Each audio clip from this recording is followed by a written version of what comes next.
came out here and said bologna instead of bologna, that they were going to have a problem with me. We'll discuss that. But it's his bologna sandwich with, with crushed potato chips on white bread. And now his meals are some of the most celebrated dishes in the country. Here's another sandwich I had when I was there. Collard green melt. He does a fried pot pie. A fried pot pie. Do you hear me? And as I already mentioned, that fried bologna sandwich that I devoured. It is not just food, though. Mason's superpower is bringing nostalgia into every detail into the restaurant, making you go back to your childhood. For me, it was my aunt's sister putting that bologna on a frying pan and frying it up, putting it on the white bread, and I was out the door on my bike.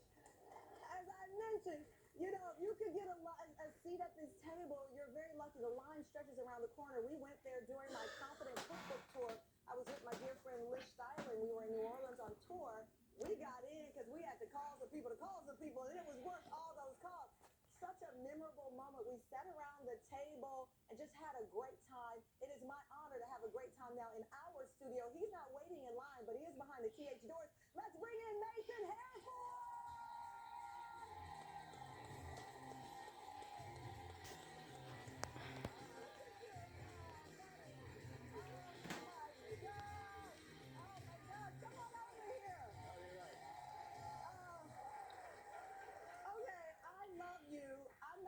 I'm going to say bologna only because you're here. What's bologna? But bologna, because it's bologna. Bologna sandwich. It does have an A on the end of the word. I will give you that. Thank you. But we call it bologna because it is a love letter to so many things that are nostalgic about childhood.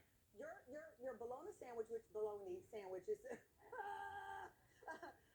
really was something that you talked to me about with the gas station. Your dad owned, your mom made a bologna sandwich. So I grew up eating a bologna sandwich that would make me cry. I hated it so much. So my least favorite sandwich growing up became my favorite sandwich as an adult because we revisited it with different ingredients, you know, more artisan type stuff. And now we've created something that we absolutely love. Okay, we're going to make the fried bologna sandwich today. We've got all the ingredients, QR code on the screen for the full recipe.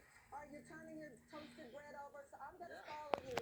We're going to make the mustard that goes with this sandwich. This is not your regular mustard. Yeah, so this is a homemade mustard, and it's going to be thickened with eggs. Okay. So we got some sugar in the bowl. We're going to do mustard powder. Mm-hmm. We're going to add a little bit of salt, and then we've got the sugar already in there. We're going to give that a stir, and then we're going to add our liquids, which are going to be our eggs and vinegar. So 3 eggs in the bowl. A little bit of white vinegar. Like that. And what we have is a double boiler, so it's over about an inch of boiling water, and it's going to cook really sort of gently so we don't scramble the eggs. And a reminder, the QR code, the recipe is there. So we've got our mustard here, and now we're going to make the sandwich. Do you use 4 pieces of bologna? Yes, ma'am. Okay. Let's go into the pan with it. Okay. So a lot of people like to cut their bologna and have the slits so it doesn't do the thing, So that's how we all grew up. This is going to pop up just a little, but then we're going to flip it. So we're going to sear both sides. We don't actually need to do the little slit. Okay. But I'm pro cutting a slit in your I love that. So first of all, I love that our childhood was so the same because you moved to New Orleans, but you're originally from Charlottesville, Virginia. Yeah, you're from Charlottesville, Virginia. Moved to New Orleans 20 years ago, but yeah, I'm a Virginia kid originally. But this common thread of these basic nostalgia foods that we could be thousands of miles from different places, but we all know what you meant when you said cut the bologna so it doesn't do the little thing. Right? We all knew what that meant. Everybody had that bologna meal growing up. Is that why you think the sandwich is such a popular hit at your spot? I do think that nostalgia plays into it. I also think it tells a whole story. Like the bread is our recipe. The bologna is like a friend of mine who is a butcher used to make it in her apartment, so we figured out that was not allowed. Oh, no. And then she opened a butcher shop. And the mustard recipe is actually from my friend Via's mom. It's just like it's drawn from a lot of different people's childhoods. It truly is community, and that's how your spot feels. Okay, so we've got our bologna. Yeah, so we're just gonna flip it, and then it'll crisp up on the bottom.